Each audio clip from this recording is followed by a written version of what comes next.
Dayakar Rao mind blank అయిపోయింది. యశస్విని రెడ్డి గారి దెబ్బకు చిన్న మెదడు చిక్కిపోయింది. ఏం మాట్లాడుతున్నాడో అర్థం కావడం లేదు. ఏం మాట్లాడుతున్నాడో అర్థం కావడం లేదు. అంతకుముందే సరిగా మాట్లాడరు. ఇక ఇప్పుడు ఈ దెబ్బలకు, ఝాన్సీ కొట్టిన దెబ్బకు, యశస్విని రెడ్డి కొట్టిన దెబ్బకు ఏం మాట్లాడాలో బిత్తిరి బిత్తిరి మాట్లాడుతున్నాడు. అంత అయోమయంగా మాట్లాడుతున్నాడు.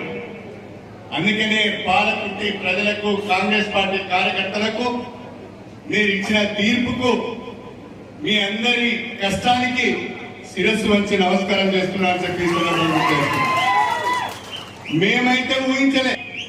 ఆ ఓటమి మామూలు ఓటమా ఆత్మహత్య చేసుకునేంత పరిస్థితి